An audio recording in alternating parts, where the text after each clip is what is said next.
evening, everyone. Thank you for coming out tonight as we take a little time to recognize Frank and Jeannie Boswell and just all they've brought to the life of Hunt Valley Church, to the leaders and volunteers, and to many of us personally. Liz, you told me not to do this. As I usually do. So earlier in the week, preparing Frank. for this event, I actually created a little video that I'd like to share with the group. I know you said not to do it.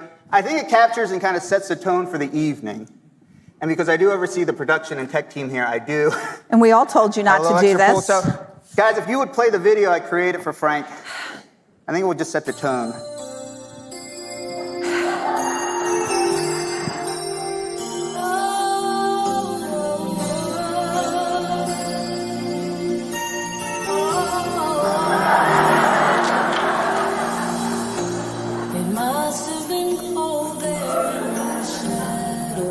Well, now that we're kind of here, okay, I kind of think maybe you're right. That's enough.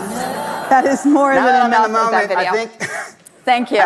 Frank, it's a 4-minute video. I'll send it to you later. It's pretty much just that photoshopped photo of us and the music. But, yes. All right, well, let's move on to other things. Let's. All right, so. Are we ready to do trivia? Well, no, because we got to set up the night. So we're unpacking Frank Boswell tonight, and I can imagine Frank is very nervous because he's a very humble, private guy. And he doesn't like a lot of attention. So with that it's a typical staff meeting. This is what happens every week. He used to make me carry that around sometimes. So with that in mind, I do want to say we are going to unpack some things about Frank Boswell tonight, but we do not have time to unpack everything tonight. So we are just going to unpack a few things tonight. But before we get started, let's do a little trivia. Let's see how well people know Frank Boswell. Absolutely. So part of this evening will be trivia. And our first question, we're going to let everyone out in the audience answer. So our first question is, what is Frank's favorite band? Which is Frank's favorite band? Is it? The Byrds. We had rehearsed reading on the answers. The Byrds. The Byrds, The Who. The Beatles. Or the Kinks. So what is it? The Beatles. All right. Absolutely. Very okay. Good. Perfect. So we're going to move over here right now because what we're going to do throughout the evening is unpack Frank Boswell. Unpack what makes Frank Frank. And the very first thing that we have is visionary. Frank is a visionary.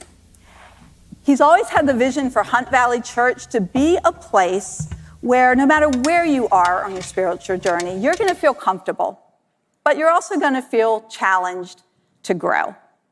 Frank's somebody who always thinks outside of the box, who has always seen the potential in just about everyone and in everything. And one of his favorite lines that he used in staff meeting that I'm going to have to confess, I'm not sure what it means, but that we should be building the plane as we fly it. Mm-hmm. Sounds like a terrible idea, but I don't know. Absolutely. I just kind of rolled with it. I know. So as I think about Frank's vision, it was always about the local church and the local church's potential to start a revolution and change the world around them.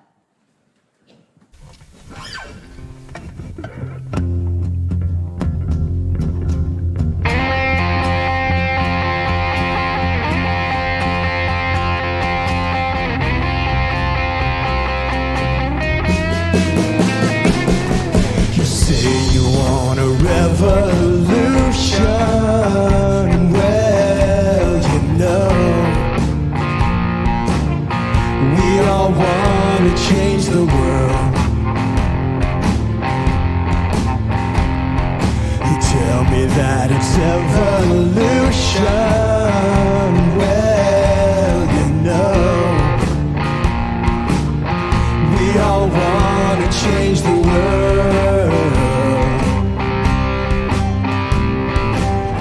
But when you talk about destruction, don't you know that you can count me out? You know it's gonna be alright. You know it's gonna be alright. You know it's gonna be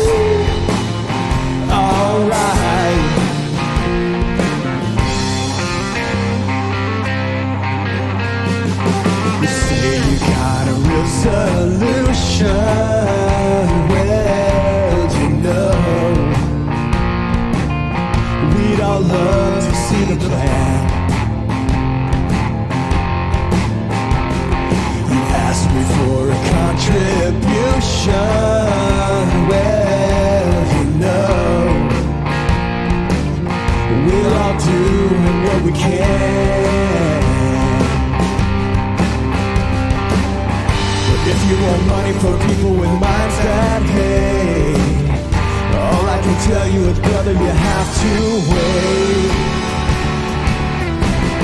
You know it's gonna be alright. You know it's gonna be alright. You know it's gonna be alright.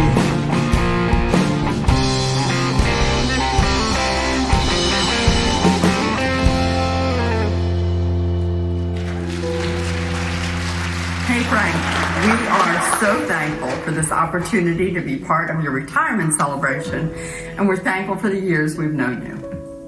It's hard to believe that it's been 30 years since I served on the pulpit search team at Hunt Valley Church, and we had been looking hard and long for a senior pastor. Your ability to communicate God's word was an indicator to us that you could be the one that God would use to spread his gospel to the Hunt Valley community. There was a great deal of joy being on the first pulpit search committee for HVC.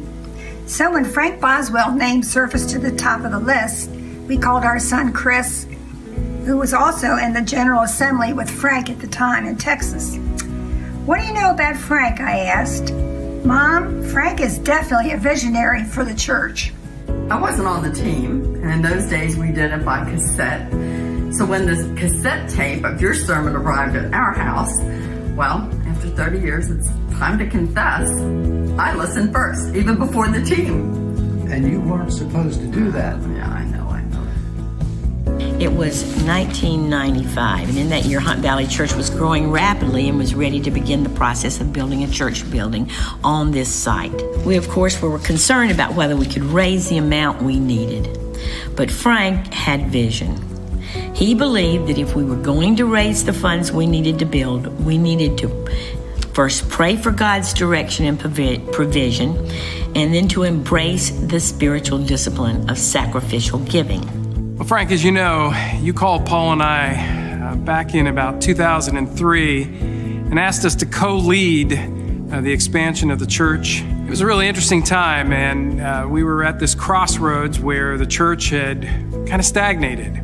And you had this vision that we really needed to grow, but we were running out of space. But Frank's visionary approach to difficulties and problems taught us that even though an obstacle we face may seem too big for us, it is never too big for God. There were a lot of complications to trying to expand here, but you asked us to think creatively, and so you set us out on a course to find a way to expand. You wanted us to use the gifts and talents that God had given us, but what I was struck by is while you gave us this leverage and latitude, you continued to shepherd us. And I remember you're saying and Frank saying, be creative and think outside the box. So we took a shot at it. And how surprised were we when we walked into this cavernous space just down the street within 4, 5, 6 minutes of just looking at that space. I still get chills every time I I think was about saying it. the same thing. I could not have agreed more. As you look now at the impact that the Point has made, and your vision and your leadership during that time was essential. And so we're grateful that you allowed us to be a part of that. How true that all turned out to be. With Frank at the helm, the church grew phenomenally. And Frank, thank you for your philosophy of ministry that has changed hearts for the Lord and brought about Christian growth and love in our members and friends. Chris was recalling one of your favorite verses from the Bible, from Proverbs 11:30. The fruit of the righteous is a tree of life, and he who wins souls is wise. But there's always been a part of us that never left Hunt Valley. And from a distance, we've given thanks for you and for Jeannie and for your love and care for God's church.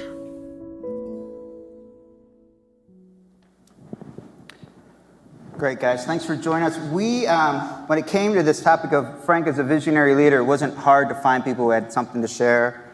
We've asked Todd Guntner, who was actually part of the search committee, who brought Frank here and has been an elder, I guess, as long as Hunt Valley. Yeah. As well as Randy Race, who's the executive director here. But before we get started, we do want to do a little Frank trivia. This isn't really Frank trivia, but one thing that Frank has brought to us is this ability to take country music song titles that none of us have ever heard of and apply it to our lives in some way. So what we've done, we've gathered some country songs. Most of them are correct. One of them is not a real country song. Your job is to pick which one is not a real country song. All right, so here we go. Can we put them up? All right, so which one is not correct? How can I miss you if you won't go away? You're the reason our kids are ugly. Love heightens all senses but common. If you don't leave me alone, I'm going to find someone that will. And I'm so miserable without you, it's just like having you around. All the above. All the above. Which one is not a real country song? Oh, wow. A. A. Which one do you think? I would have gone with the last one. Last one. All right, can you put those back up because my memory is not good? You both are incorrect. Wrong. It is C. Love heightens Told you we knew all more. senses, All right. but common. Give them a prize anyway. Okay, they get the prize because they need it. The prize for today is the only classic country collection you will ever need. It has some of those on it and also some other really great ones like Mamas Don't Let Your Babies Grow Up to Be Cowboys, and it wasn't God who made Honky Tonk Angels. So there you go. Randy, you probably have these already, so we're going to start with Todd. All right. So guys, all right. When we talk about Frank as a visionary leader, I'd love to just hear from you guys what comes to your mind. Sure. Hey, first of all, Frank, Jeannie, it's an honor to be here tonight with all of Hunt Valley and even some people outside of Hunt Valley. But my first connection with Frank actually was during our first senior pastor search. He had mentioned I was on the team. And back then we listened to these cassettes, these little cassette tapes. And I'll tell you what, after a while they started sounding more and more the same until I got to Frank's. And I got to tell you, at that moment I said to myself, I got to meet this guy. This guy is different. And of course, the rest of the story is history. But over the years of working with Frank, what really has impressed me the most is his vision and his love for the church. And he's always had that approach to reach people who didn't know God or who have wandered away from their faith. He had a way of just kind of drawing them in. His message had a way of making us think. I can remember many times walking out of here thinking with Linda, what did he just say? And bring our seeker friends. I brought a lot of my friends here who actually came face to face with Jesus for the first time, but in a way that allowed them time to process and maintain their anonymity. I think that is a key thing that Frank had a vision for. But Frank's vision didn't stop there. He kept preaching. As he kept preaching, people were seeking God, and they were interested enough that their hearts began to be transformed and focused more and more on living their life for Christ, which was really cool to see that. And then once that started happening, hey, ministries started popping up all over the church. And because our vision and our core values provided, and somebody said this before, the freedom to dream and to make excellent mistakes, that is really top-notch stuff. So HVC became the place for others to check out and hang around. And I would say throughout Frank's time here, his exemplary leadership and visionary gifts have impacted me and my wife and our family in a very special way. And of course, the entire congregation of Hunt Valley Church, and of course, countless other people that have come and drifted through here. But Frank, thank you very much. I love you, brother.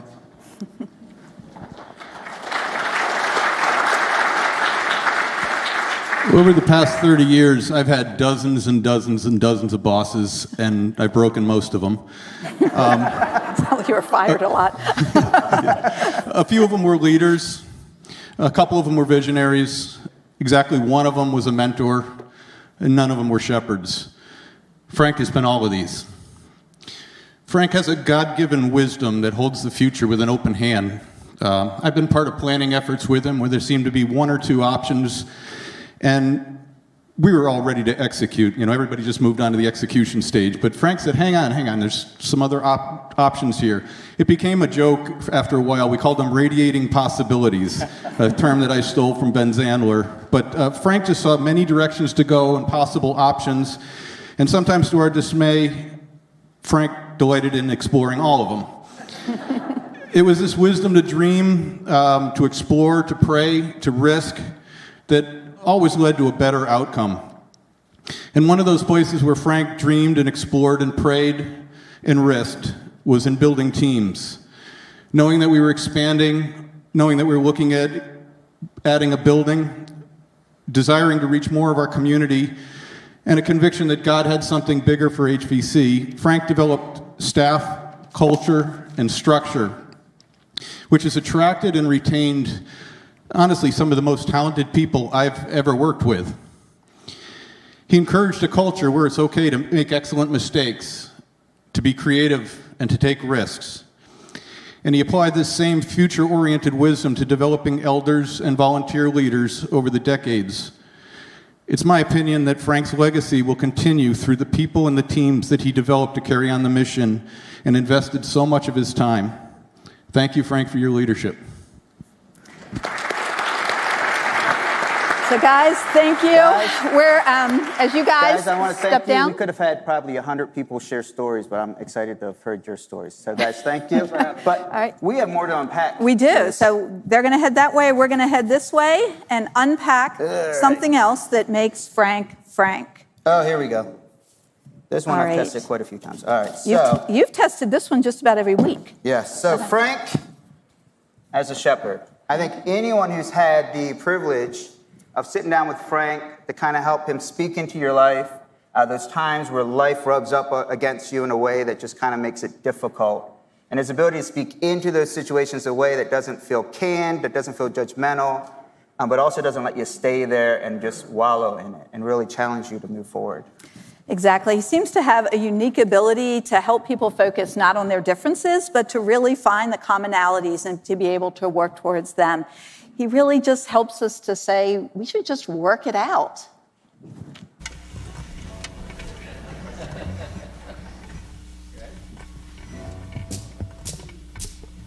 Try to see it my way.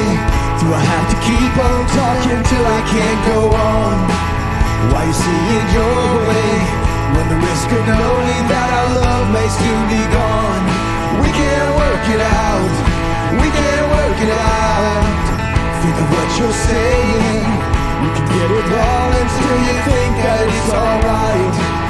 Think of what I'm saying. We can work it out and get it straight and say goodnight. We can't work it out. We can't work it out. Life is very short and there's no time for fussing and fighting, my friend. I have always thought that it's a crime, so I will ask you once again. Try to see it my way. Only time will tell if I am right or I am wrong. Why see it your way? There's a chance that we might fall apart before too long. We can't work it out. We can't work it out. Life is very short and there's no time for fussing and fighting, my friends. I have always thought that it's a crime, so I will ask you once again. Try sneaking.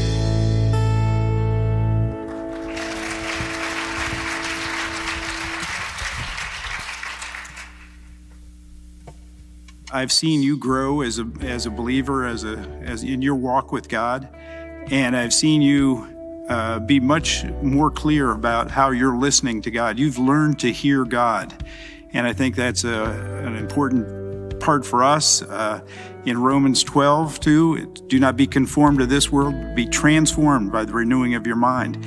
That's what I see in you. And I think that I've seen you lead this church. As you have grown, the church has grown. And we've seen us go from maybe a kind of a startup kind of foundational kind of situation to a situation where we've gone through much growth and maturity. We started attending Hunt Valley Church about 10 years ago. Before that, we weren't really going often or consistently. I didn't like my husband's church, and he didn't really like mine. VBS and youth ministry led us here to Hunt Valley, but it was really Frank that kept us wanting to come back week after week. You've led us through fertile and barren times, and you've led us through all the times where we've gone from our foundation, relationship with the presbytery, the land, the point, the zoning, the permitting, and now COVID. And you've been the leader through all of that. And as you've grown, the church has grown. Your perspective has really led this church and been a great leadership for us. But most of all, the role model of you, Jeannie, your family, you've created a role model for us to follow, and we've been very grateful for that. He has a true gift for explaining Scripture, and he awakened us to God in a way that we hadn't been before. With his humor and humility, he's helped us to know God, his character, and his love for us. It was because of Frank that we found our first true church home here at Hunt Valley. We'll be forever thankful to Frank for helping us to put God at the center of our marriage and of our household. It has truly made us better people. Okay, so we are joined up here right now by Richard and Melanie Christ and Larry and Don Kelly. It's good to see you guys, and you probably figured out by now you're going to get to answer some trivia. But Melanie, you're not allowed to participate because you probably heard this answer at staff meeting. I think she'll be fine.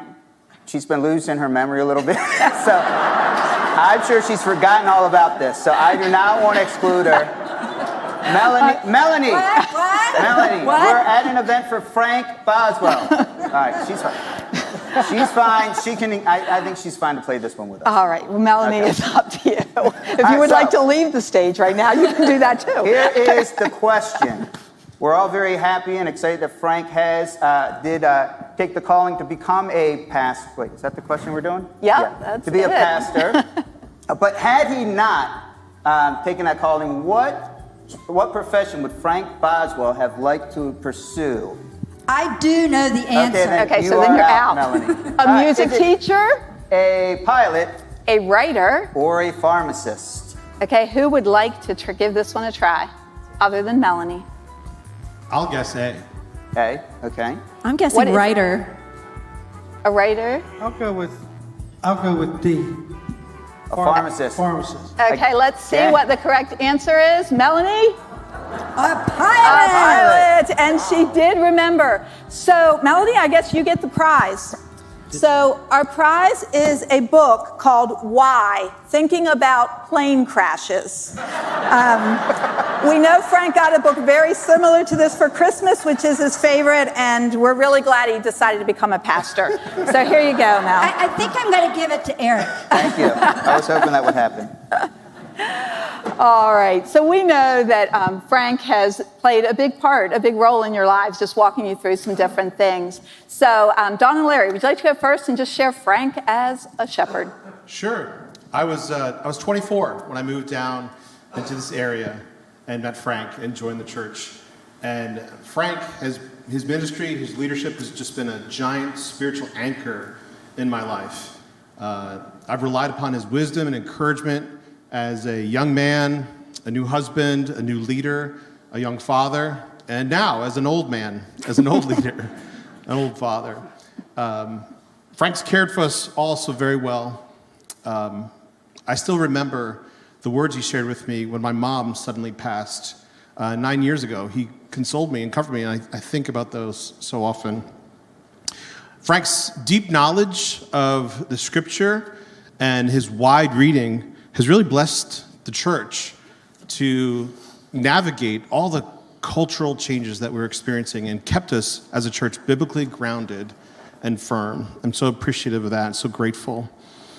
You know, I've witnessed so many Christian leaders compromise their faith, either in action or belief, but Frank has stayed true to God's word and kept his first love.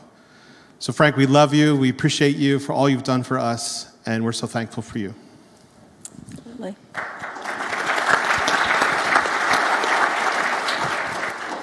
I think what's so significant, in addition to just the tenure that Frank has been here for so long and has been our pastor through so many different important seasons and stages of our lives, even more significant than the time is that Frank has been marked by steadfastness and faithfulness and wisdom and growth to look more and more like Christ. That's so significant in our family and in the lives of our children. I don't know if I've even grasped how much. I think time will reveal. But I'm really thankful. And Frank, often you say in your sermons, as we're hearing a lot tonight, you say things like, well, I don't have time to unpack all this. There's a lot to it. And I think that has really kept us out of the theological weeds quite a bit. But I'm really hopeful in this next season that God has for you here, that there will be time that you can unpack more and more of those large cases of wisdom and experience, theological insight, and just the joy of who God's made you to be here in your church home. We love you, Frank.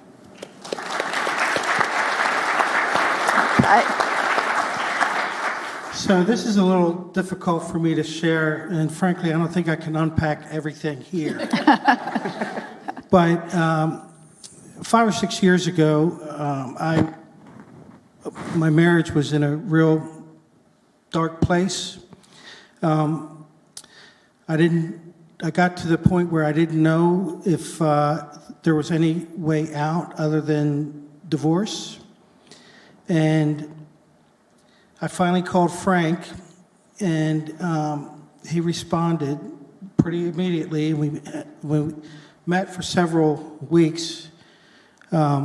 Before I met him the first time, I had this list of grievances and list of issues that I, believe it or not, really thought Frank was going to say, oh my, how can you live with this woman? That's fair enough. That's the honest to God truth. And I also was convinced the session would understand too.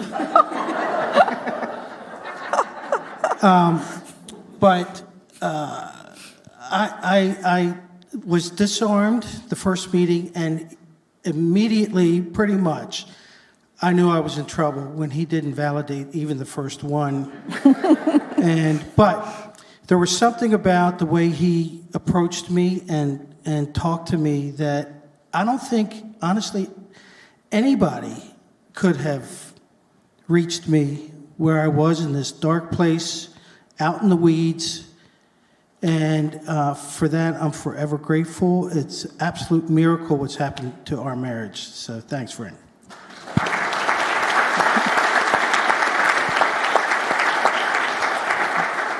And just to add to that, I always tell Frank he saved our marriage, and we know God was in it, but he was the vessel that God used, and we had been to countless counselors, and truly, Frank was a busy, busy guy, and that he spent the time with Richard like he did, and he would also speak to me. I was on staff, so it was a little bit of a precarious situation, and he would just say, come in here, how are you doing? And the one thing that I really want to emphasize is that he was never on my side or his side. He was on our side. And I knew I could trust whatever was going on in those times, that it would be great advice and that it would be in both of our best interests.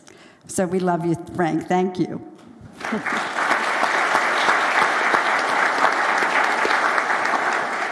Well, guys, we thank you so much for sharing your stories with us. I am going to ask both Melanie and Dawn to stay up here. No, I'm not. I forgot. In rehearsal, we're not doing that. Melanie's refusing to do that. You can leave the stage. We're actually going to, we actually have a great opportunity here. We're going to have people up on stage sharing, but we do have a couple people who could not make it, but were able to send in videos. And I'd love for us to share this first video. It's a friend of Frank's from way back who just wanted to kind of share his thoughts. Awesome. It is a real privilege, Frank, to be a part of this celebration of your and Jeannie's 50 years in ministry. Lives are all about legacies, aren't they, brother? Good or bad. You and I first met 52 years ago in 1969 at the University of Michigan during our freshman year, and you had a very profound influence upon my life. Neither of us at that time were Christians. You had started to read, I remember, C.S. Lewis's Mere Christianity, and you became a believer through that. And as a consequence of that, I remember seeing you reading your Bible, praying, and talking about God like you knew Him. And that, I thought, was strange and weird. It offended me, and you and I had a lot of arguments over a number of months about the existence of God. Well, it was your perseverance in life lived before God that eventually had the right impact upon me. So if you remember, it was the end of our sophomore year. We had finished our finals, and you and Jeannie were getting married that summer. You invited me to your apartment to talk, and I really didn't want to go because I knew what you were going to talk about. You were going to talk about Christ with me again. But I had nothing else to do. And so I smoked a lot of marijuana, came to your apartment, and you and I talked for about 4 hours. And it was then that I had a profound conversion experience in giving my life to Christ. Both of us ended up graduating 2 years later. You discipled me some during that time. We went on to Gordon Comwell, and I thought of you often over the years. It was over 50 years of ministry that you have had, that you have created a real legacy. And I'm a small part of that legacy, brother. And it is because of your faithfulness to Him. I had the privilege of pastoring 2 churches, and by His grace, for the last 30 years, Judy and I have founded and operated Meadowhaven, the only long-term transitional facility in the world for people that come out of cults. And we have worked with literally thousands around the globe. I'm a part of your legacy. I'm a part of your legacy, brother. And I thank God for you and for your faithfulness to Him over the years. And so I want to end by reading a short section of Scripture that I am changing the pronouns on because I think it is very appropriate to do so at this time. Paul's letter to Timothy. You have fought the good fight. You have finished the course. You have kept the faith. In the future there is laid up for you the crown of righteousness, which the Lord, the righteous judge, will award to you on that day. God bless you, brother. Bless you and Jeannie as you head into your retirement, and by His grace may you continue to create more legacy and touch many more lives. Take care and God bless.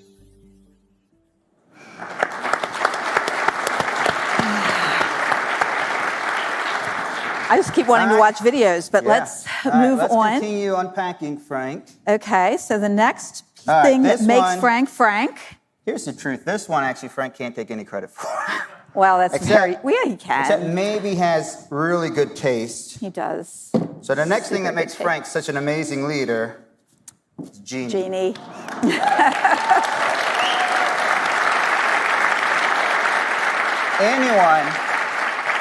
Anyone who's hung out with Frank Boswell for any amount of time has realized he has a secret weapon. He has someone, a confidant, he has a reality check, he has a prayer partner, he has someone who is a motivator. I mean, he just has someone who just has his back, but not in a way that's just a yes person. My sense is she's not a yes person. No, I don't think so. She just gives great opinions, and he values them more than I think I've ever seen a man value his wife's opinion. And I've shared with him how much it's meant to me to see him and his marriage with Jeannie. And I think for many of us here, it has really been something that we can look to as an example. A role model for me. One of my favorite things to watch to this day is that when Jeannie arrives at church, Frank, if he's already here, will head back out to the door. He'll meet her at the door, reach out his hand, take her by the hand, and they will hold hands as they walk to their seat.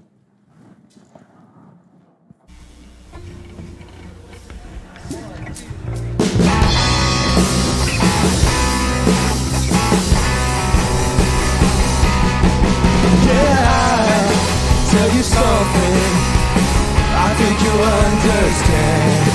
When I say that something, I wanna hold your hand. I wanna hold your hand. I wanna hold your hand. Oh, please say to me, you'll let me be your man. And please say to me, you'll let me hold your hand. You'll let me hold your hand. You'll let me hold your hand. And when I hold you, I feel happy inside.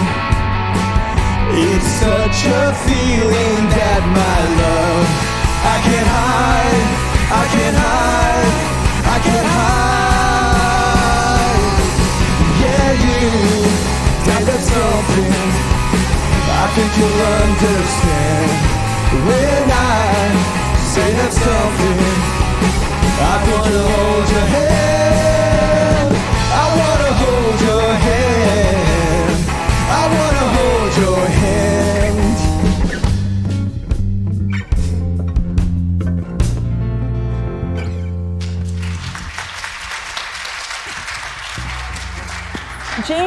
Jeannie has really meant so much to so many people at church. I think when the church started, she was involved in children's ministry, she's been involved in women's ministry, and she's just been a great friend to so many of us. So tonight we have up here with us Becky Dausch, Melanie Christ, who's crying already, Paula Schubert, Mel Horrigan, and Dawn Kelly. So before we start, you ladies know the routine.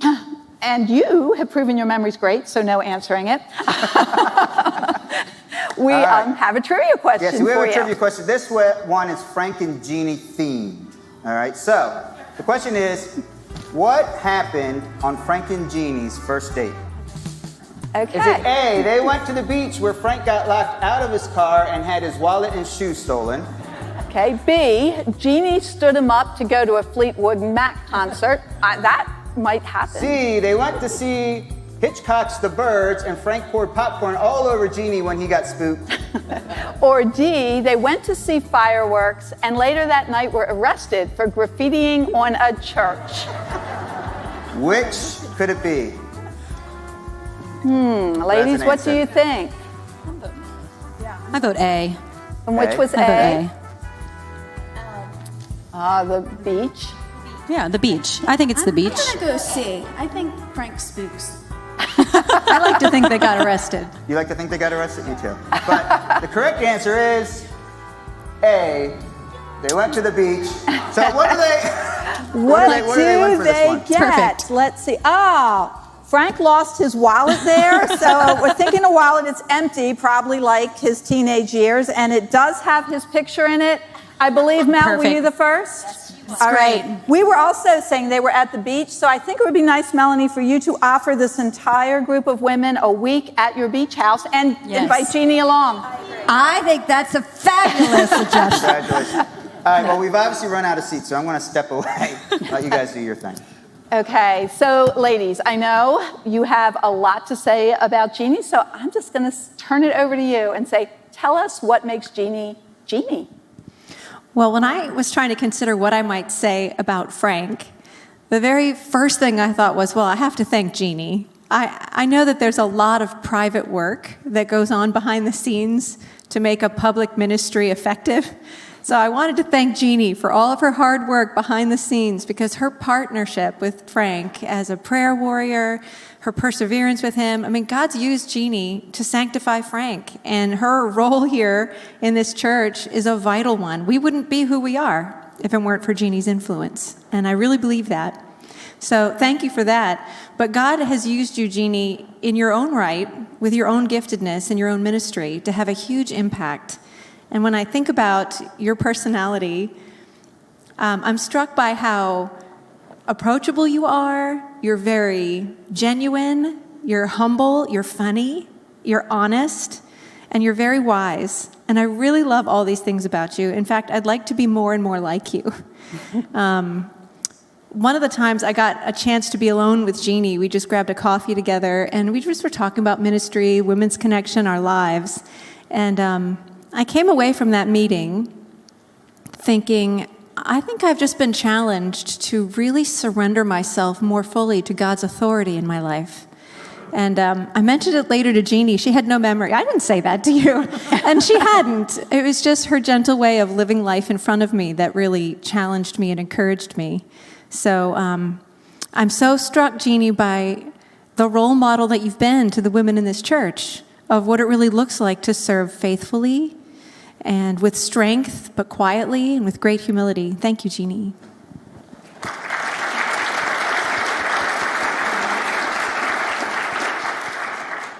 Jeannie, it is just my privilege. Gosh, I'm going to cry and haven't even started talking, but it's such a privilege to call you a friend. And my favorite image of you is the First Lady of Hunt Valley Church, of course.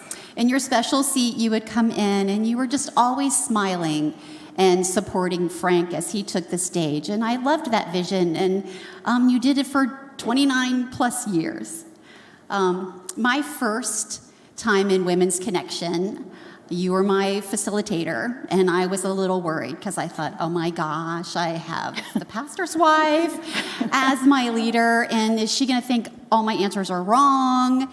And is she going to go home and tell Frank what a mess the Schubert family is? But it did not turn out like that.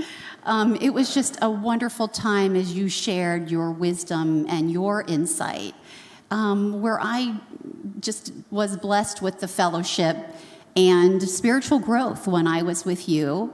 And we are still together in Women's Connection. Our roles have flip-flopped a little bit, and I have a title of facilitator, but it's not me. You're still the charm in our group, and I'll be bumbling to try to summarize something, and Jeannie will just say the right thing, and the ladies in our group are nodding their heads and agreeing and understanding.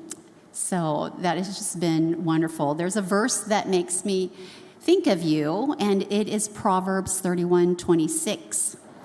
She opens her mouth with wisdom, and on her tongue is the law of kindness. So I just want you to know you are just so authentic and grace-filled and so well-loved by your family here at Hunt Valley Church.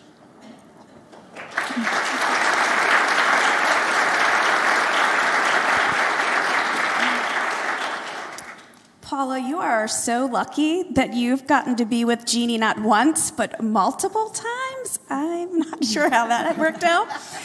The first time I met Jeannie was in facilitator meetings for Women's Connection.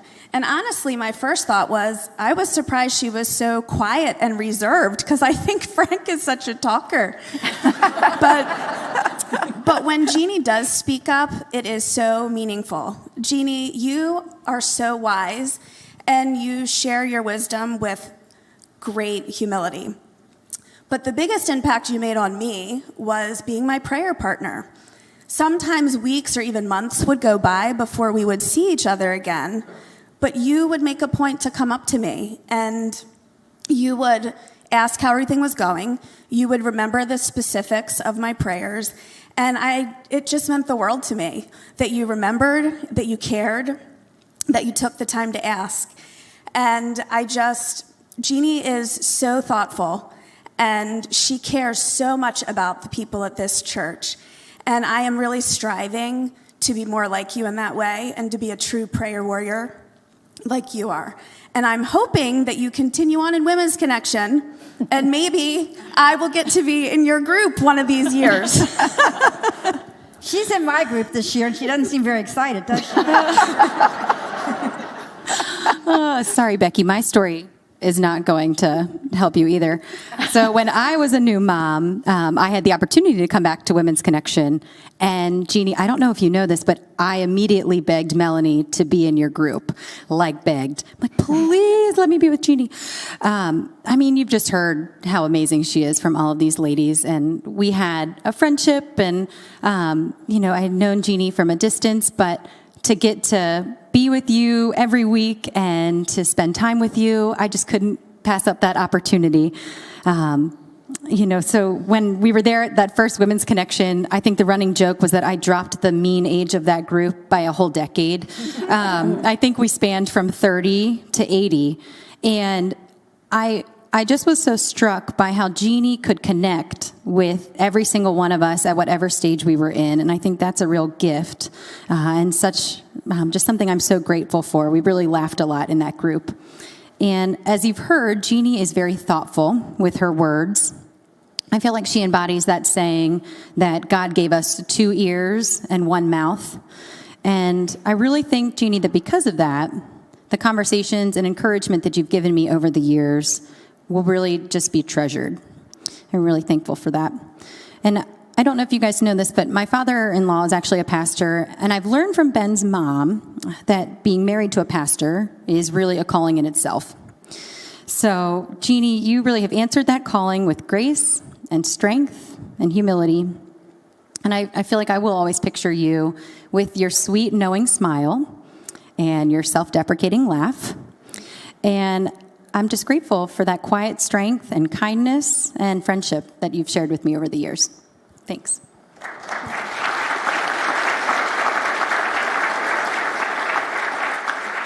Well, I get to wrap it up. And I don't know if you guys know this, but we came about a month after Frank was new to the church.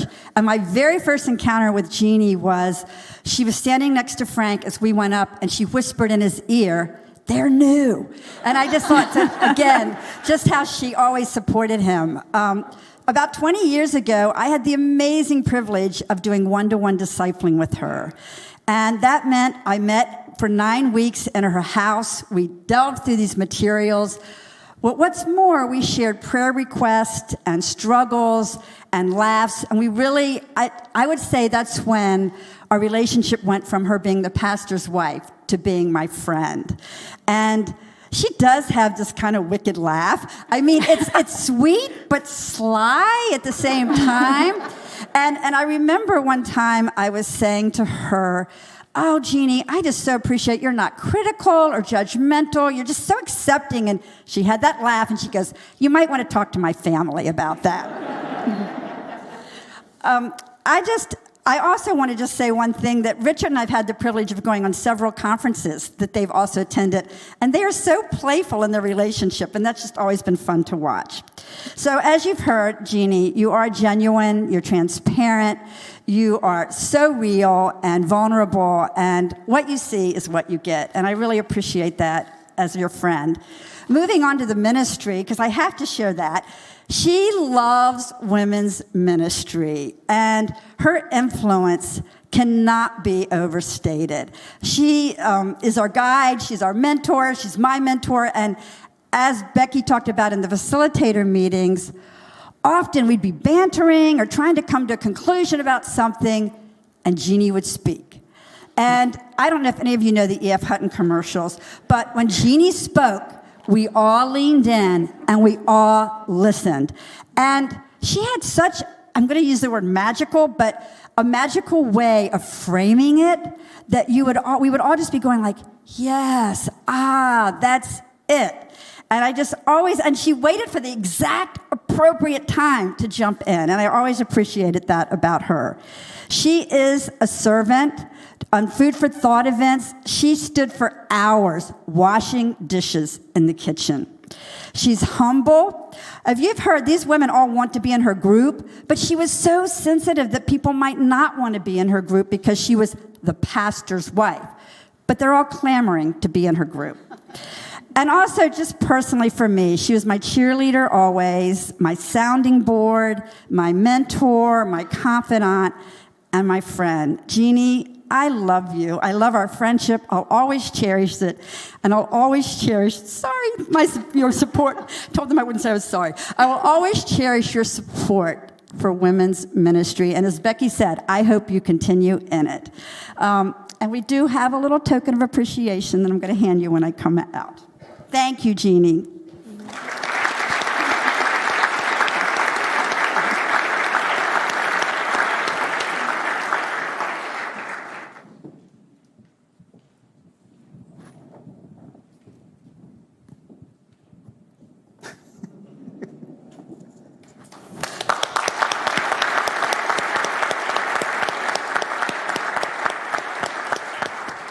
Wow, Frank really lucked out. All right, well, Here's an interesting thing. As we said, there's some people just could not make it here and sent in videos. Right. And this one I was pretty shocked about because over the years, this name got dropped a couple of times, and I thought for sure Frank was just trying to sound impressive. I know. But it's like one of my heroes, and he said that he knew him. I'm like, yeah, right. it would turn out that the Boswells actually do know Tim and Kathy Keller. Yes, they do. So. And they wanted to take this opportunity to say just a couple of words to him. So let's watch the video. Okay. Hey, Frank and Jeannie, this is our 15th try. Or something like that. To get this recorded, but we're going to stick with it till we get it actually done. We want to say congratulations. On getting to the paradise of the retirement years. Yeah, we want to know how that looks different than lockdown, actually, but maybe it does. I remember first seeing Frank whenever he would come to pay for his lunch at the Gordon Conwell lunchroom when I was working at the cashier. And he stood out because he had a briefcase and looked very adult, whereas everybody else was still a kid. That's right. Well, we really got to know Frank and Jeannie far better when they moved to Hopewell, Virginia, just a year or so after we went there. And we were roughly the same age. We were also both northern couples coming into a very deep southern town. So every day off, we used to get together and help each other navigate the new culture, and actually also navigate being new in ministry, because we were really both. It was our first full-time ministry jobs, and we had a great time. And we often got together. Especially at our house. I think Kathy remembers in the family room downstairs where we had we were in the family room downstairs drinking one bottle of supermarket wine because we were afraid other people would see us from our churches. That's right. And be upset that the pastor drank wine. Everybody smoked.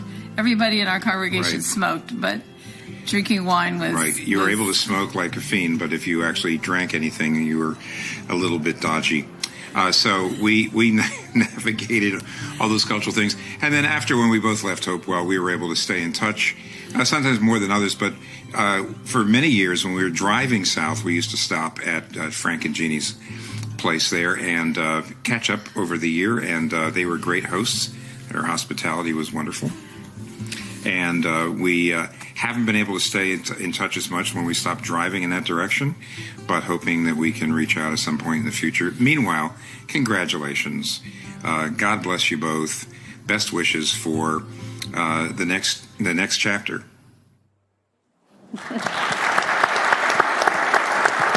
Okay. All right. So they do know them.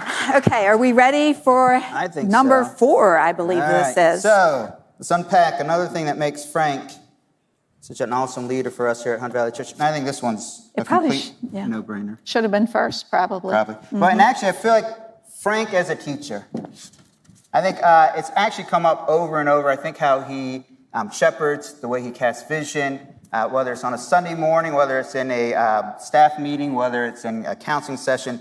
Frank always looks for an opportunity to kind of open our eyes to the scriptures in new, fresh ways, or open our eyes to new ideas. Yeah, he teaches us through everything. I always feel like every time that I hear Frank speak, I get a new aha moment or a new insight.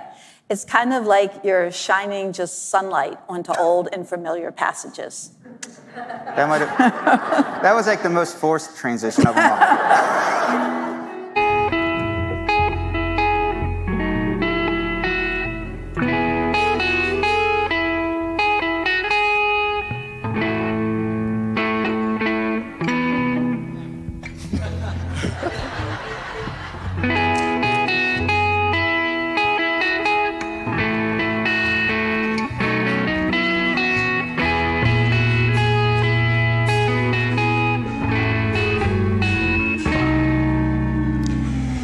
Here comes the sun, do-do-do-do. Here comes the sun, and I say it's alright. Little darling, it's been a long, long, lonely winter. Little darling, it seems like years since it's been here. Here comes the sun, do-do-do-do. Here comes the sun, and I say it's alright.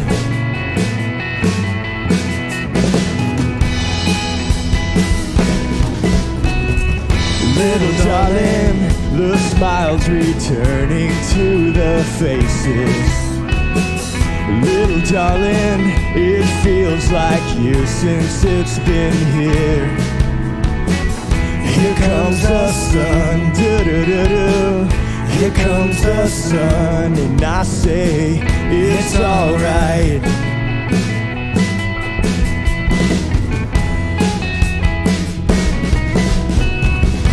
Little darling, I feel that ice is slowly melting. Little darling, it seems like years since it's been clear. Here comes the sun, do-do-do-do. Here comes the sun, and I say it's alright.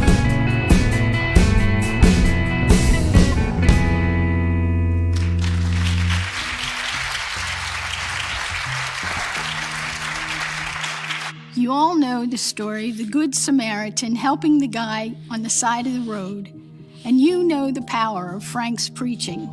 Well, this is a little story about how one of Frank's sermons had an impact on me and Frank. I remember when Frank delivered a message about loving your neighbor and the Good Samaritan.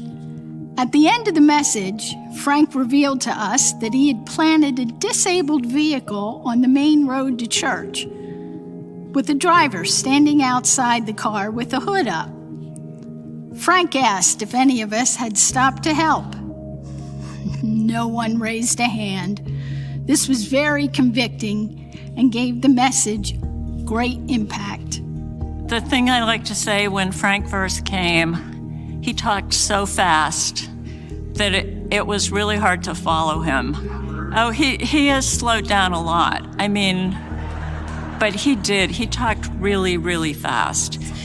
Frank went on a sabbatical to Southern California, where he had a very unique opportunity to study in a very intimate group with other lay people and pastors and nuns from all over the country at the feet of Dallas Willard. And when he came back to the church, I noticed a huge difference. He had a sense of peace about him that I had not seen previously.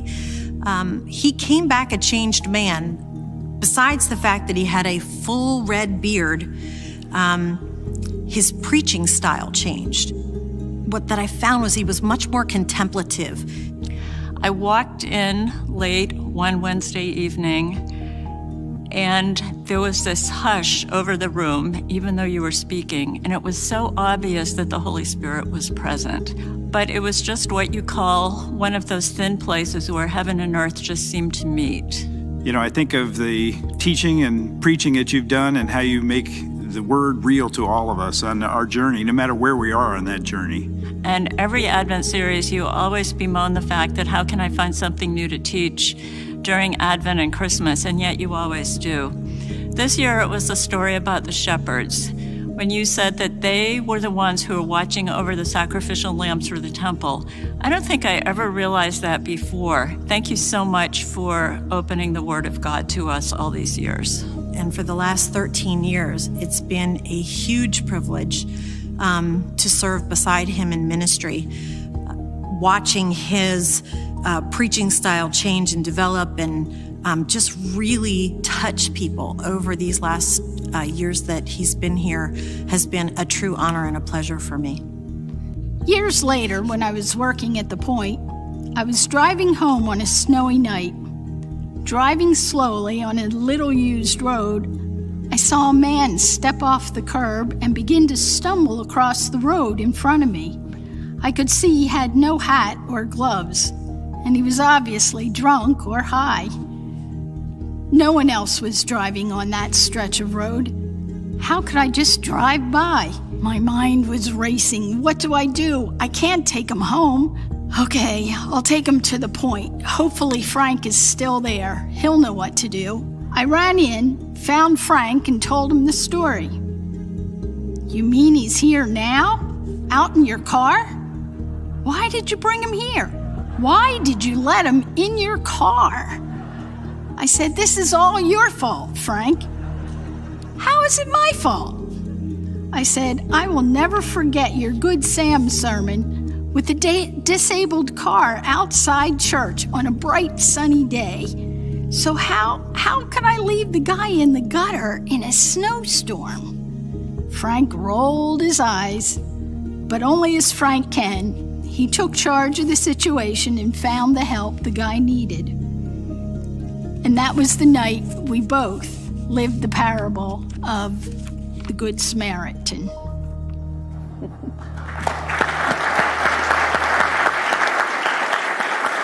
Okay, so we have with us here Bob and Marty Earhart and Brandon Gaines, and we're going to, as you know, start Before we with go any trivia. further, Yes, sir. I think Marty's shoes deserve a round of applause. Yes, they do.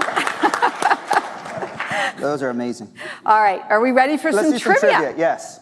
All about Frank's sermons, Yeah. since that's what we're talking All right, about. So we're talking about teaching. So sermons come in all shapes and sizes and interesting titles. So what we've done is gathered some of Frank's titles to some of his sermons, and we slipped in one that is actually not one of his sermon titles. So your job is to figure out which one of these is not a sermon title that Frank used in the past. All right, so Okay, let's go. The options are Number one. Letter A, preventing truth decay. B, Gods Are Us. C, dysfunctional grace is a disgrace. D, Victoria's Secrets. And E, the invasion of the soul snatchers. Well, All right, Frank, which one is is not one that Frank used? D, what do you think? I'm going to have to go with D also. I'll go with D as well. All right. They know you the well. correct answer was Victoria's Secrets. Frank never used that title. He may in the future, but he has Only not yet. Eric will come up with a title like that. What do they win? What do they Okay, win? so for your prizes, since you all got them right, we have I hope you still have CD players. We have old sermons for you, live, local, and lake breaking, advice, and deal or no deal. All right, and then we do have a catalog. We thought only one of you would get it right, so what we'll do is divide the decades. These are all the sermons Frank has ever You preached. get the first couple of decades. You get the most recent decades. Here you go. Congratulations. Give them a big hand. All right, All right, guys. Oh, go ahead. we are really anxious to hear what you can tell us about Frank as a teacher. Would y'all like to go first? Okay. Our claim to fame with Frank is we were the first couple he married in Hunt Valley Church in 1993. I think you were 12 at the time. Yeah. Frank has been a huge part of our lives, baptizing all of our children, inducting us all as members, and praying for us through lots of trials. For almost 30 years, our multi-generational family, my parents, Howard and Ruth, Bob and I and our 4 children have loved hearing Frank speak because he doesn't preach at you. He's an excellent teacher, always reaching my entire family precisely where they were. Frank's gifts of being able to speak on many levels at the same time, keeping us all engaged, has been such a blessing.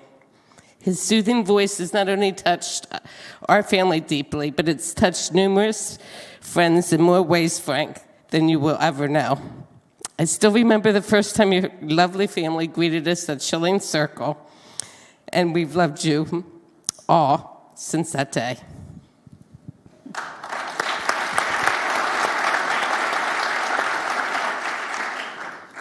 So thanks for this. Thanks for this. I'll add it to my collection, which is already about 8 inches high of old CDs. So when we were engaged, we weren't really members yet, and we didn't really know Frank or Jeannie. So we went to meet Frank in his office, and he talked to us. And one of the first questions he asked us was, "So why do you think you're going to heaven?" or something along those lines. And it had been probably about 10 years since I'd been attending church regularly, so I just said something like, I'm a pretty good guy. And Marty, who actually knew Jesus and had him in her heart, she knew the right answer. But Frank asked me out to lunch right after that. And spent lunch just explaining to me what was going on and, how Christianity worked. And that's always really meant a lot to me. That really impacted me. And I remember back in 1993 how Frank preached then. And it's pretty much the same formula he's always used. And, it's just blending, real biblical truths with pop culture and just things going on that you can really relate to. And it just really, for me, has always resonated because it's something that I could take away, from Sunday into Monday and into the rest of the week. And, I went to a church when I was young that was kind of old-fashioned. And I remember walking out of church one day, I think it was before we were even married, and just saying to Marty, this is the first time I've ever wanted to come back to church. Just the way you could bring biblical principles to me has just always really resonated with me. And Frank, Jeannie, you guys have been a touchstone in my life, in our lives, for these 28 years. Thank you.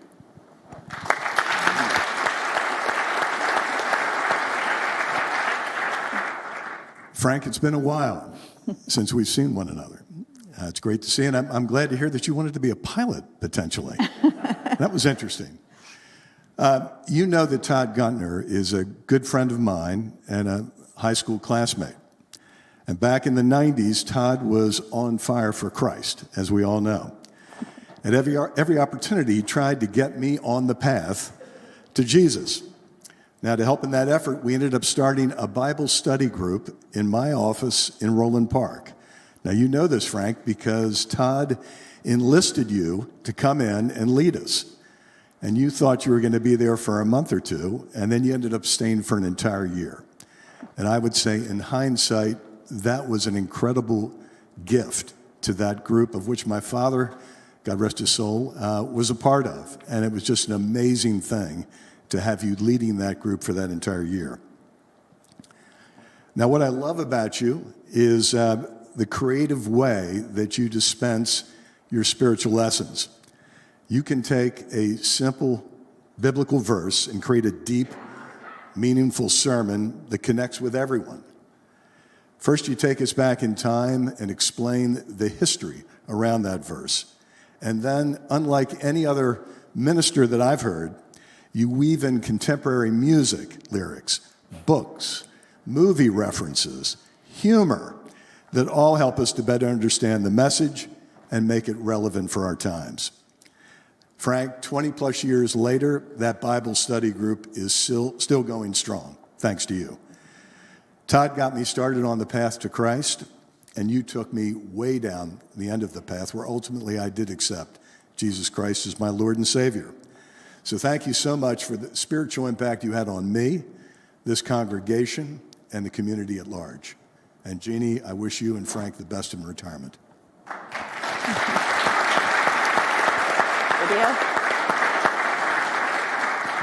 So we appreciate you guys sharing your experience with Frank as a teacher. As we've had the chance several times to hear from some people from Frank's past, we have another person, blast from Frank's past, that was able to send in a video to share some of his thoughts as Frank enters his retirement. Frank and Jeannie, Barb and I want to send best wishes to you and very, very sincere congratulations as you wrap up 30 years of ministry at Hunt Valley Church. Thanks for your faithfulness. Thank you for your faithfulness to Hunt Valley. But Frank, thank you for your faithfulness to me. I have so many great memories, from delivering papers in the snow in Michigan to band memories to memories at Gordon Conwell. But the two memories that stick out most vividly in my mind are the summer of 1970 on the breezeway at your house when you told your bandmates that you had to leave the band because it was what God wanted you to do. The other guys were furious. I was stunned. For the next 9 months, I asked myself two questions. How do you know that God is real? And how do you know that He has something for you to do? 9 months later, I tracked you down in your dorm room at the University of Michigan, and you shared the gospel with me. And obviously, nothing has been the same since. So thank you, my friend. I love you, and Barb and I do wish you the very, very best in this chapter. God bless you.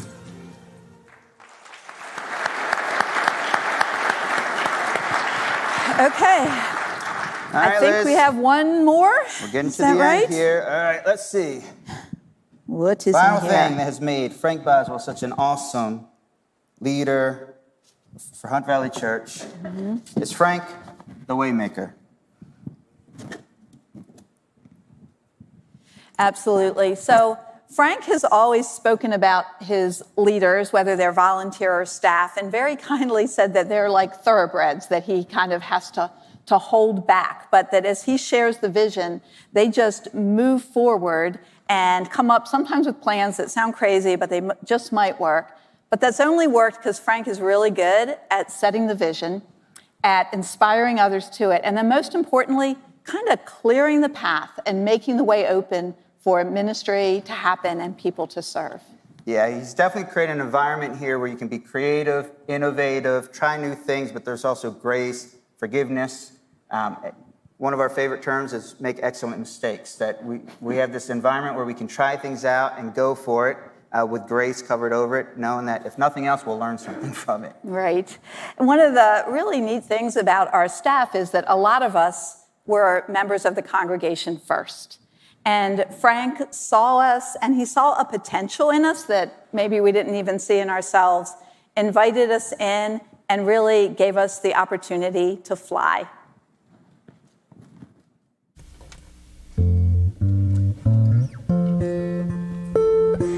Blackbird singing in the dead of night.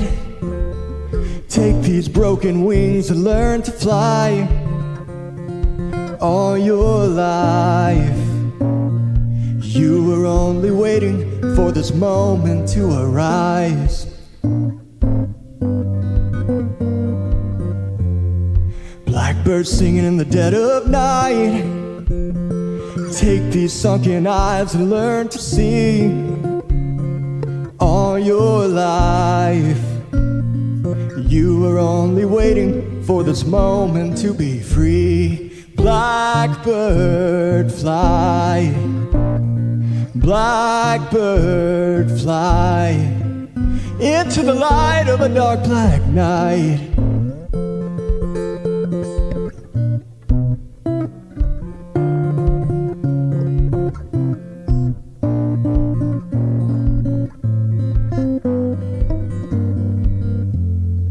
Blackbird fly. Blackbird fly into the light of a dark black night.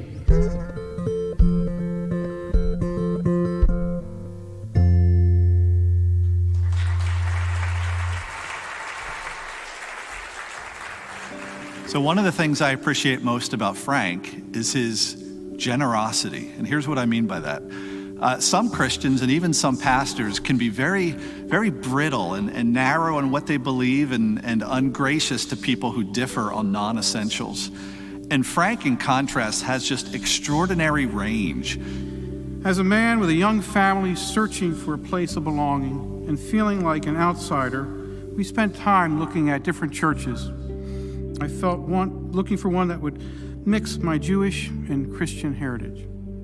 It wasn't until our first service here at Hunt Valley that we found a place that embraced me.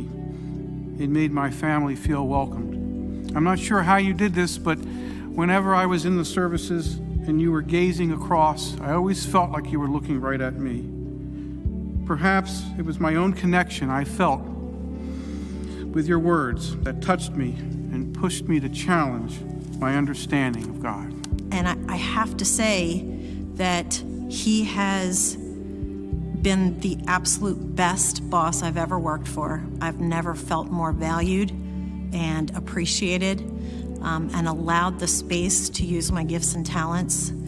I've also been very impressed by your perspective, your ability to see the God's point of view, the way God is planning things out. And I look at that for the growth of the church, but also how you've taken a vision here and helped us through to that point. And And it brings up the memory for me of when we were talking about the refugees, and you said how that displacement of those people is creating an opportunity. God's creating an opportunity for us to reach those refugees in a way that it never has before.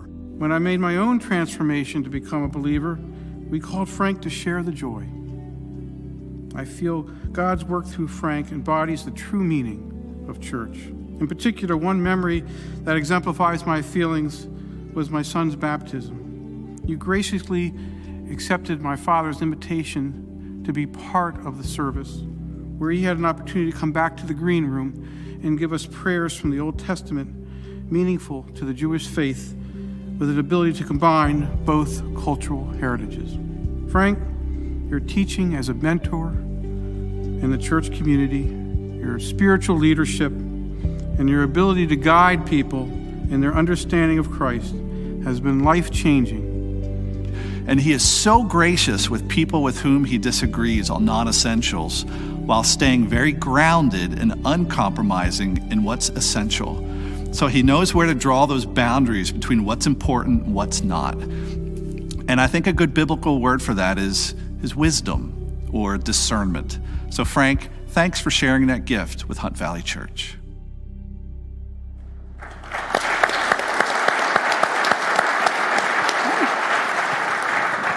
Actually, for this segment, Frank, we'd actually like for you to join us up here on stage. Yep. Just.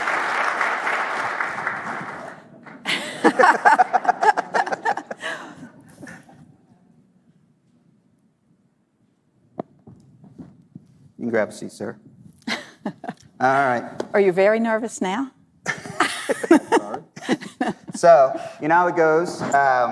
Every time someone comes up, they have to answer a little bit of Frank trivia. But it seems like you'd have an unfair advantage, so we're changing it up on you a little bit. So the question you need to answer is, over the years that Liz and I have been here, how many job titles have Liz and I had?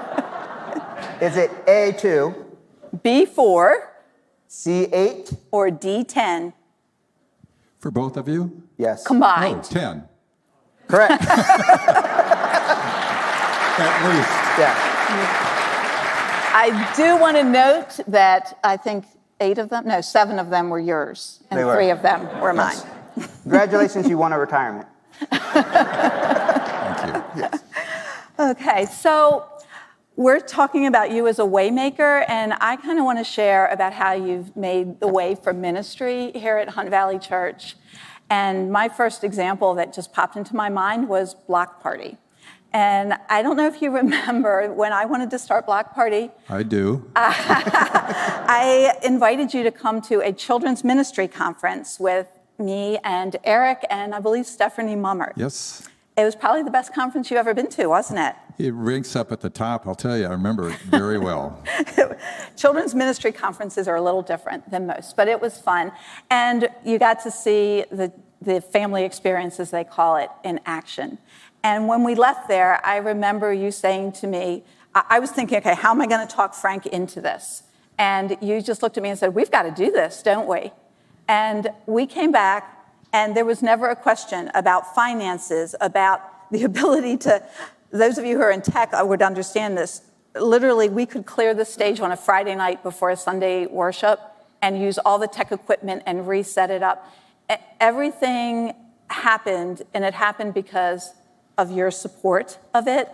I don't know how many of you were here, but not only did you make the way happen for us, but you gave us a Sunday morning to have our first block party, and you walked out the block party stage dressed like Mr. Rogers, put on your sweater or hung up your sweater, put on your tennis shoes, and lent support in a way that was just unreal. When I go to these conferences, we always have these great ideas, and it's kind of the joke amongst children's ministry people, like, yeah, this sounds great, but when we go back, our pastor's gonna say, no way. So they talk about, let's do this, and then everyone laughs. It's like, ha, ha, ha. I laugh along, but I laugh because I'm like, Frank is gonna love this idea. And you've done that through VBS, you've done it through the prom dress events that we had, through the Christmas store, Eric's uncuffed ministry, you let them use, half of the church. There's never been a time when we felt like there was something that should be done in ministry and that you believe God was leading us to, that we've ever had to think twice. You've just opened the way for every ministry here and really started a revolution to reach this community. And I just can't thank you enough for that, so thank you.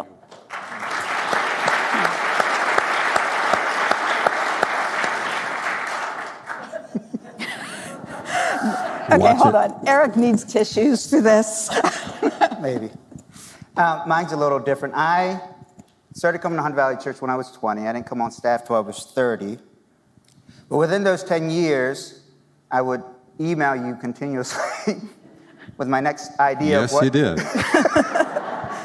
thing I thought Hunt Valley should be doing and what was out there. And Frank every single time would reply to me, or he'd invite me into his office to talk about it further.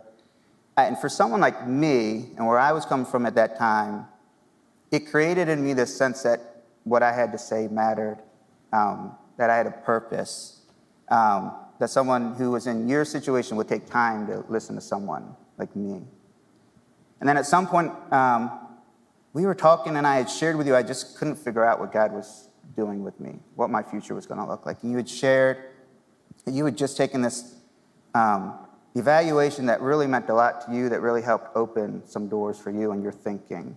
You told me about it, and it was going to be way too expensive for my situation at that time. And you said, Eric, I really want you to do this. I'm going to cover the costs. I'm going to make sure you get to do it.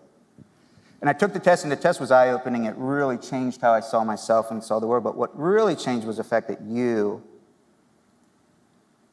took time to see something in me that I didn't see in myself. And over the years, as I do things, I'm continuously thinking in my head, I need to make sure that I deserve the trust that you put into me. And I honestly don't know that there's many churches or leaders who would create a space for someone like me to figure things out, to explore things. And I just want to say publicly what I hope I've said enough times to you privately, that you, hands down, have created in me someone who thinks I have value and potential and that my ideas are worth hearing and thinking about, that I don't think had I not met you that I would ever think that way about myself or would ever have felt like I had that kind of potential. And I think you know how much I love and care for you and how important you are to me. So I just want to have a chance to just share it with everyone. That whatever I've done here that's been screwy, it's because of you. And that I can't imagine my life had I never met you, Frank. So I just want to thank you, and thank you so much. Okay. So we've had a chance to share with you how much Frank means to us, to hear from other people. What we haven't had a chance to do is to hear from Frank. So you want the floor for a few minutes? You can sit, you can stand. It's totally up to you. Oh, man. Well, I want to just start immediately here. I just don't know. I feel so lucky and blessed to be working with you and with the other people here. And I appreciate everything you said, but now how do I say this? You go far beyond what I'm able to see. And I don't hear that wrong. But it's just been the joy of my lifetime to be surrounded by creative, energetic people that are willing to do the things you're doing. So thank you for that. And that's true, really, of all of the staff. And I've just been very, very grateful for that. I suppose one testament to it is I had no idea what to expect at this thing tonight. I thought, an hour and a half? Seriously? And part of my confidence is that you guys just do this well. You as a congregation have outdone yourselves, and I'm grateful for that. I don't think I ever would have expected to see the band in black suits. Randy and Joel, it's just really exciting to see that. And I love the stories that you've shared. They're mostly true, and those have been good. And it's a bittersweet time, to be honest with you. I look back with amazement at what God's done, and Jeannie, you kind of feel like we got out in the nick of time as you listen to these stories. It's bittersweet that, a season is passing and a new one is coming. I'm so glad I get to continue to just be around, and you all have been so supportive of that. But I also take such encouragement from the big story, the gospel story. This is only the beginning. This is just the prelude. And we look at eternity, and so it's bittersweet in the moment, but it's glorious in the end, and I'm really grateful for that. And I have to tell you what a privilege it is to serve you. My love for you has just grown and grown and grown. And it's interesting, I never thought of myself as a shepherd, and I don't know what the problem is there. It's really kind, the things that you've said. But you're the ones that have made the phone calls. You're the ones that have offered the prayers. You're the ones that made the meals and took them to people. And when I come to the end of Paul's letters where he says, "You're my joy and crown," I used to think that was a little over the top, and now I think it doesn't say enough. You certainly are all of that and more. And I'll be forever grateful for the privilege of being able to serve you with my secret weapon, Jeannie. So thank you very much. Appreciate it.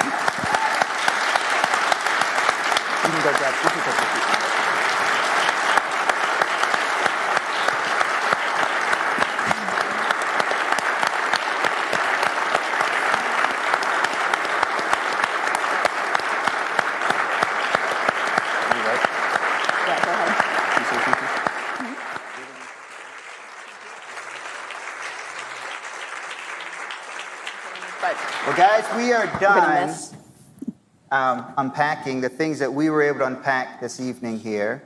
But it's not over. No, but we wanted to say to Frank that there are things that we are really going to miss. Yeah, we'll miss him checking in on us, asking if we feel heard. We're going to miss you just popping into the office and saying, "Hey, how you doing?" Yeah. We're going to miss your Survivor updates from years ago, your Downton Abbey references.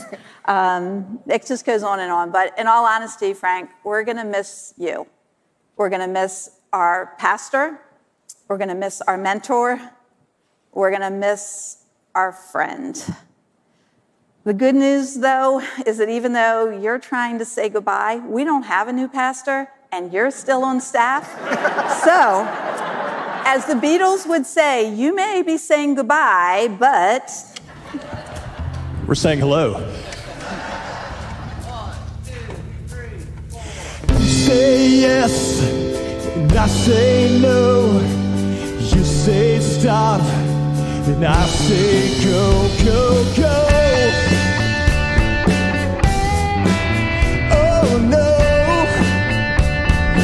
you say goodbye, and I say hello, hello, hello. I don't know why you say goodbye, I say hello, hello, hello. I don't know why you say goodbye, I say hello. I say hi, you say hello, you say why, and I say I don't know.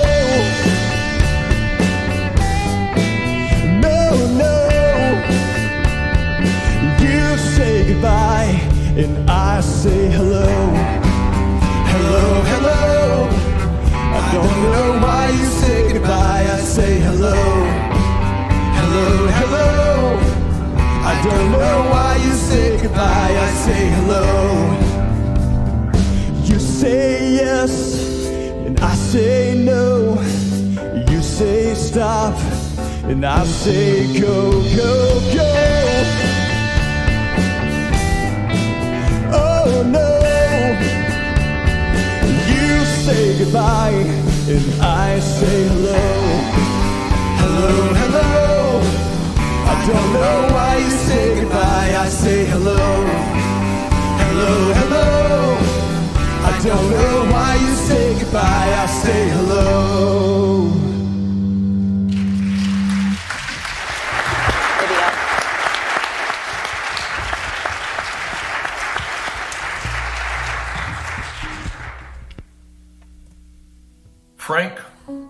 It's really been my true privilege to be your younger brother for a lifetime. Not that I had much choice in the matter.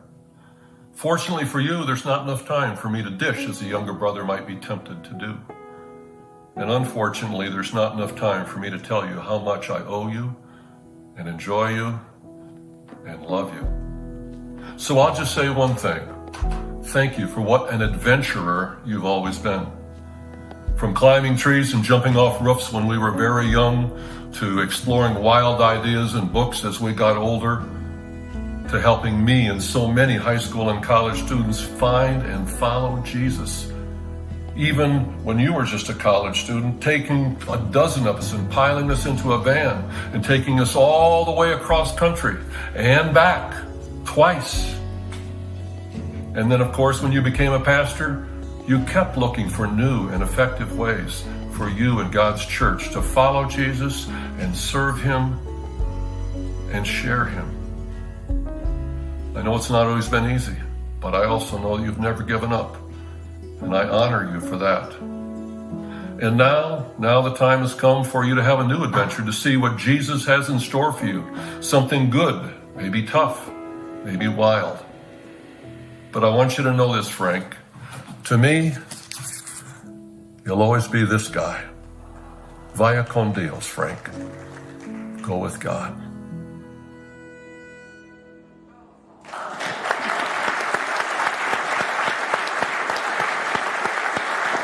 Okay. Well, we have come to the end of our evening, but we just have two small matters of business. The first is we kind of have had a tradition amongst our staff. Every Christmas, we do kind of a white elephant gift exchange. And the one gift that constantly comes back is this. We think that maybe Frank was the first one to give it, but we're not sure.